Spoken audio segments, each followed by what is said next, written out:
Hey guys, what's up? I got my ability to upload videos back, so I just wanted to make a little year-end recap for everything. Most people who watch this video are like me in that we think events like 9/11, the JFK assassination, and recent events like Sandy Hook were orchestrated by the US government at some level. However, what many don't seem to realize or don't want to admit is that the so-called truth movement is totally co-opted and run just like the mainstream media. It's run by outright disinformation agents and frauds at all levels. Alex Jones, David Icke, Jim Fetzer, and dozens of other self-appointed media outlets are all proven liars. They knowingly put out false information mixed with some truth in order to confuse you.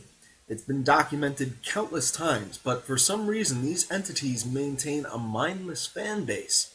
They've attracted a huge cult following of people who will rabidly defend the bullshit they spout. Now, I was hoping that the so-called truth movement would have had more sense than to trust these people continuously, but it's obvious to me now that many who claim to be truth seekers are just as blind as the general population is. Over the last year, 2014, I've been documenting a massive disinformation campaign which was unleashed upon the Sandy Hook research community by certain alternative media outlets. In doing so, I've been made the target of a smear campaign to discredit my findings. Indeed, anyone who challenges the rampant disinformation will find their videos swamped with dozens, if not hundreds, of downvotes and troll comments. This is most likely a combination of brainwashed idiots and sock puppet accounts. Either way, truth seekers who actually have their heads on straight and can see through the bullshit typically end up being labeled shills for pointing out the subversion in their community. On the other hand, channels that publish the bullshit cross-promote each other and serve to muddy the waters of real research. This well-organized effort to flood the net with disinfo regarding Sandy Hook is similar to what was done for 9/11 and related subjects, and I believe the US government may be involved.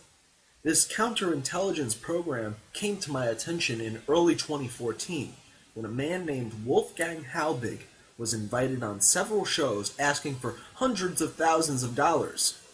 He claimed his Sandy Hook Freedom of Information Act requests were being stonewalled and he needed the money to hire lawyers and file lawsuits. Promoting himself as a national school safety expert, Halbig was quickly invited on all the top disinformation channels to plug his appeal for donations. But Wolfgang was soon revealed to have been using the same exact scam on the child safety industry for years. A little further digging proved he was using dead people in his job references, that his contract with the school system had not been renewed, as his website claimed, and that he had been accused of fraud at his past jobs. The handler of his donation money was revealed to be Eric Halbig, his son, who was arrested on the day of the Sandy Hook event for domestic violence. Wolfgang Halbig was caught in a lie also when he claimed a UPS box was actually the office of his company's CEO. He tried to pass off the Sandy Hook radio transcripts as a script he secretly received from disgruntled police officers, which he trained years ago, mind you. And he has made outrageous claims like the police showed up at his house during a live interview, or that he was run off the road, or that he was fired from his job for questioning Sandy Hook, never mind that he was self-employed. Recently, he said he would file federal lawsuits within a 2-week time period, which he utterly failed to do. In March and June of 2014, I produced a series of videos that collected this evidence on Wolfgang and explained exactly why this character was a con artist, scamming the research community. The clips have since been compiled into a 2-hour movie titled Sandy Hook Troll Wars, The Halbig Menace, which you should be able to find online somewhere. I not only proved Halbig was a fraud, but that almost all of his so-called irreproachable questions already have answers, which are easily found in the various news articles as well as the official report. Not only that, but Halbig's requests for information, which were mailed en masse to state officials, were not even properly done. They're full of bad grammar, nonsensical demands, and a poor understanding of the available documents. His laughable claims were even more pronounced on his now defunct Facebook pages, where he would routinely post photoshopped gravestones and other ridiculous stuff. This is probably why he took those pages down. He was making his scheme too obvious. Wolfgang Halbig has stubbornly refused to admit his questions have already been answered, and many alternative media outlets who parrot his stuff has also refused to acknowledge that they are pushing outright disinformation. There are only two options here.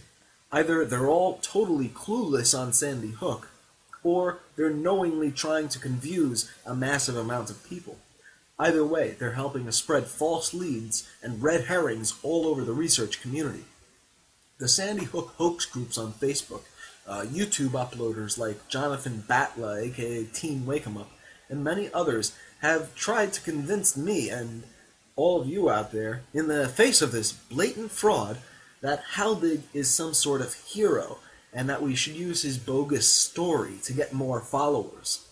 When I started speaking up about all this nonsense, I was targeted by these YouTube channels and labeled an enemy to truth. I have since been hounded day and night by trolls who create straight-up disinformation about me. Jonathan Batla, even created several videos in which he knowingly made false claims. He told his followers that I believe people died at Sandy Hook, and that I'm bought and paid for, and that I work with subversive individuals to undermine the truth. This was a malicious attempt to confuse his subscriber base, hide the rampant fraud in the research community, and gangstalk one of the only people who is really speaking up about it. And he's not the only one. There's a whole crew of people who make outrageous claims with zero evidence and which are touted as truther channels. They all seem to have connections to the Freedom Phalanx radio network and the October Rains gang-stalking troll network run by Montegraph and his pals. Now, they make false claims that the Sandy Hook shooter's mother is actually a random woman from some news footage. The inflammatory headlines that they do get them subscribers, and soon a channel can build up a whole army of mentally deranged followers on YouTube by following this formula. It's quite astounding, actually. Other channels were promoting the idea that Nick and Laura Phelps, two parents seen in some of the news footage from Sandy Hook, are actually a family called the Greenberg Sextons. This claim is also easily debunked and dismissed. At some point in the last year or so, I found that I was no longer researching the Sandy Hook event, but I was spending a majority of my energy trying to correct these lies and fabrications. And when I wasn't doing that, I was busy fighting off troll attacks on my channel. In November 2014, several of these disinformation channels banded together and produced a 3-hour video called "We Need to Talk About Sandy Hook," which made many false claims. In fact, I debunked some of them in just the first few days. None of the people in the documentary have bothered to retract their false claims. Jonathan Batla went on to make a video with the exact same title as mine in order to leech off my view count, and his 4-minute ramble does not address the issues I brought up. Instead, he further confuses people by mischaracterizing what I actually debunked. Jonathan Batla, the pill-pushing pharmacy technician from Florida, is very deceptive and is actively trying to delude his audience. Like Wolfgang Halbig, the channels in question stubbornly stick to their initial claims. They refuse to issue public retractions. Ask yourself, why? Why are all these subversive individuals making such an effort to confuse the facts? Why would they rather unleash a gang-stalking operation on someone rather than address the flaws in their presentation?